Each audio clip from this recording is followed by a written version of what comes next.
So, gathered here today, it's time I tell you a story. There was a man, his name was Josh. He was a very poor man, very avoidable person. You would have no reason to talk to this guy if you didn't know something very special about him. Josh was still a child. He was a child for a few different reasons. First of all, he was happy. He wasn't happy for any specific reason. He was just happy as his resting state. He was like a puppy. Well, he had this friend whose name was Mr. Mr. Bean, we'll call him that. And he was this little bean. And one day he grew to become a tree. But he never knew he would become a tree. He was afraid of one day growing up. Well, this Mr. Bean character, every day he would eat and he would train and he would try his hardest to grow. But no matter what he did, he couldn't become a tree. He became a very muscular seed. He became a very handsome seed, but he was still just a seed. He wasn't a tree. So Joshua went up to Mr. Seed and said, "Hey, let's go have some fun. Let's go and just chill." So we did that. We had a good time together. And then we went on an adventure together. We saw things together. We saw the gateway to the west door, which was a really interesting door I went to with that guy.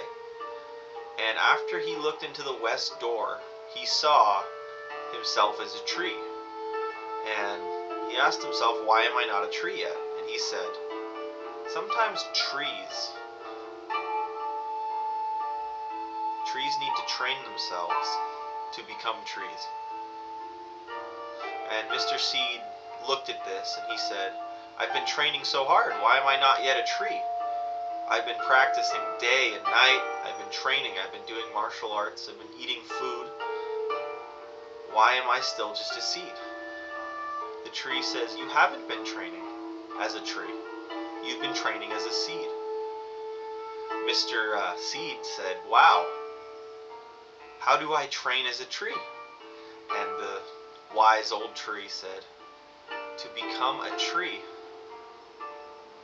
you have to firmly plant yourself in who you are, and you have to give up wanting to become a tree. Because when you want something, you're admitting you are not already that thing. At that moment, the seed became the tree. And he had a forest around him. He had many birds, and he was able to enjoy himself.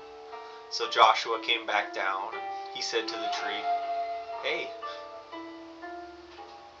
I'm so proud of you. Stunning roots. And Mr. Tree said, this was very difficult for me. And Josh said, well, make it difficult for someone else. And then he vanished. Joshua would go on many adventures, helping many of his friends. Mr. Wingle was his friend. Mr. Wingle and him traveled through time together. They were available at a very early ages too, Joshua and Wingle. That's how you would run into them. Wingle told me that we were friends for life. As soon as I met him when I was a kid, I knew it was a little smile from somewhere else. Joshua and Wingle were friends. They would travel through different regions together in the mind and the body, but mainly in the water. They had a great time in the ocean. Well, I love you guys. This has been story time. I hope you really enjoyed this.